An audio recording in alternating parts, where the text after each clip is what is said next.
Hello guys, this is Candidate Master Coach Abel from Club Level Chess. This channel is for players who play chess at the club level and wanted to learn, enjoy and improve. This is the best channel for you guys. In today's video, I'm going to show you the incredibly insane maneuver by the 12 world chess champion Anatoly Karpov. We're gonna see his masterpiece. Let's straight dive into his game. This game is played in 1974 with white pieces between Anatoly Karpov and a German grandmaster called Mosaic. They played in France in World Chess Olympiad in 1974. The game started with e4, e5, knight f3, knight c6, bishop b5, a6, bishop a4, knight f6, pretty standard Ruy Lopez setup. This closed variation, and here his opponent played knight a5, which is still playable, but nowadays most players don't prefer to play this. There's no engine at that time and it makes sense. Okay, still playable. Instead, most players these days play bishop b5, goes the knight back, and they want c5. Okay, makes sense. There's no engine at that time. And here he goes back the bishop and goes c4. Here Anatoly Karpov breaks the center with d4. The queen goes to black queen goes to c7. Develop the knight, goes back, and here Anatoly Karpov grabs more space, and the knights go back to d8. d8 is a little bit awkward square for the knight. And here Karpov played a4. I want to start from here. If you are playing from, if you know the opening of Spanish from white or black's perspective, a4 idea is very common maneuver to control the open file by white. So the absolute best move here is black should play rook b1. You can also play bishop b7 and still bishop b7 is playable but not great. He should have to also be careful of the pawn here. If he is just careful and is making some random moves, his pawn is going to fall. He cannot take back with a6 pawn because of the x-ray between the rooks here.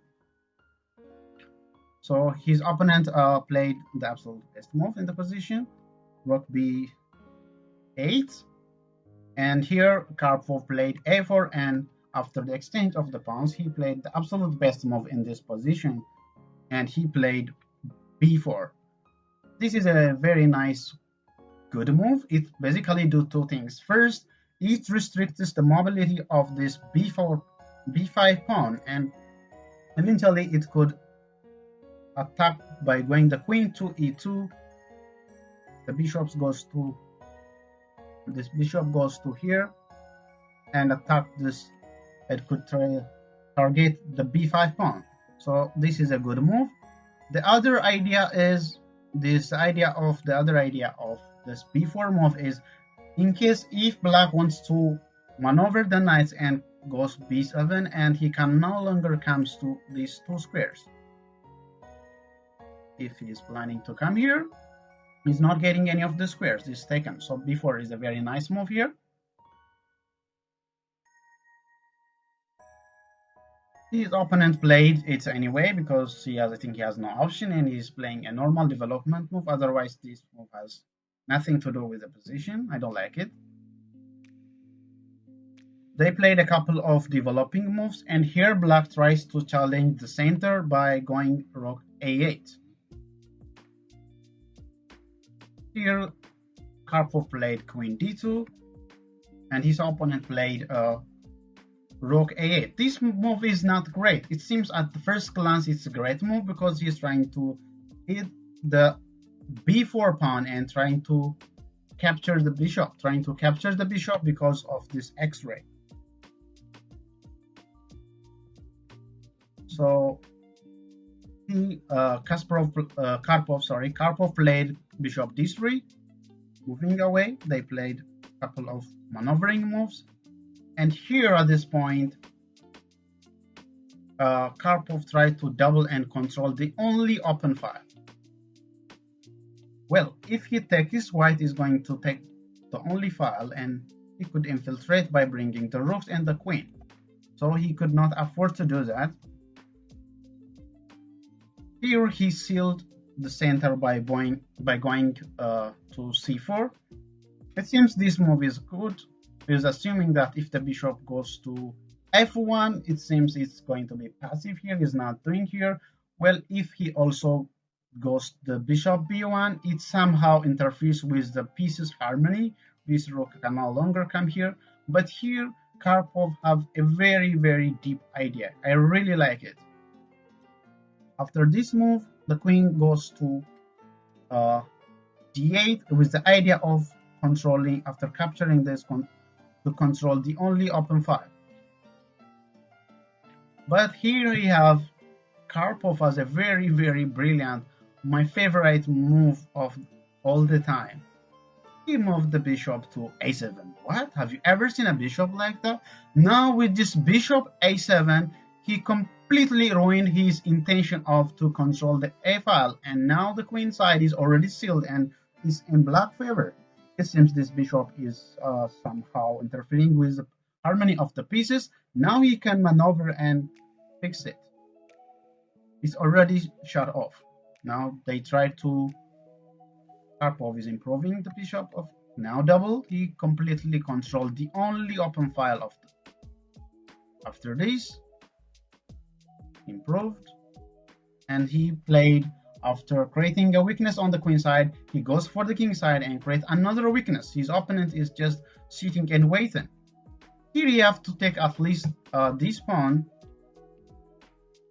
and try another kind of active play, but he don't want to do that, still waiting, and Karpov here grabs more space. He tries to push the pawn. And look at all the black pieces are tied up. They're cramped and he cannot move all of these pieces. They're very terrible.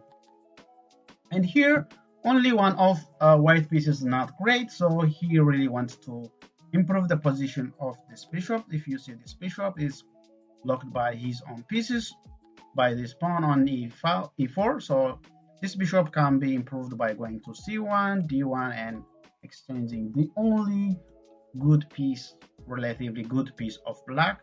So Karpov goes for this idea.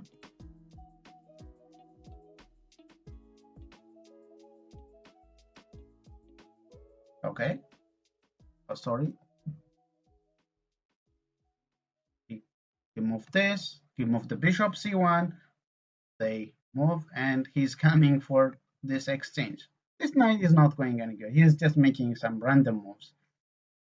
Here you might be also wondering why should he allow this exchange instead? Why don't he play here? He's going to go the bishop f3, queen d1, and he's going to exchange it anyways. He cannot stop from his idea. That's why he's just simply waiting, hoping that nothing will happen and he can't penetrate here. Here he played again. Look. Now you see this position is already cat and mouse position, as explained by Jeremy Silman in his book Reassess His Chess. Because he's not moving, he can optimally place his pieces and he could take a lot of time, as much as possible. Now here Karpov tries to show for his intention to go for the great Ankayan gun, but he's not going for that. He's just increasing the suffering of black here. He just moved the knight here. His pieces are coming. Now black cannot even take this h5 pawn because of the discovery take. If he takes, well, he's going to lose this queen because of this discovery on the queen. So he can't do this.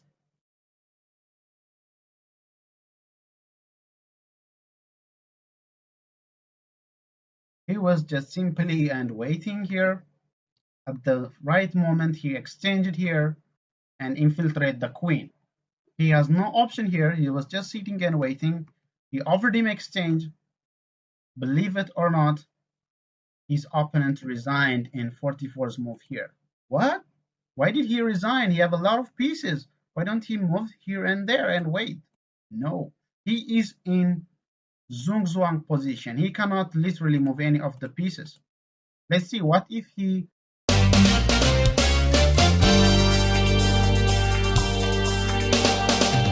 Let's see, what if his opponent exchanges the queens and tries to survive? Well, he cannot survive here. Maybe let's assume just he's making some random moves. Look at these black knights. They are coming. He cannot literally move any of his pieces. Maybe let's say he's just waiting here. The other knight is gonna come in. Move something. You have to move something. He cannot move any of the pieces. If this knight moves, the bishop is going falling. Despite this knight cannot go anywhere. Let's say he go here. At this point, now the infiltration, the cooked food is coming. What he can do? He has no option. He have to exchange the rooks. He tries to attack the bishop. He cannot do this because he's going to lose the knight on d8. Let's say he protected here. He will go back. We will infiltrate our rook. What are you gonna do now? Wow, he has basically no move. Do you see the position? Let's say he go back the knight here. Well, we will take this. He cannot take back with this. If the rook takes, this is very ugly and resignable position already. It's 2 knights. It's incredible. So the very decisive point, the very amazing maneuver that I have ever seen in my life is the bishop a7 move. That's incredibly insane move, and with this maneuver, Karpov eventually destroyed his opponent. I really enjoyed the game. I hope you guys also enjoy the game and learn from this. If you like my video, subscribe my YouTube channel today. Make sure you hit the button. I will see you in the next video. I'm going to upload every week a new video. Bye bye until then.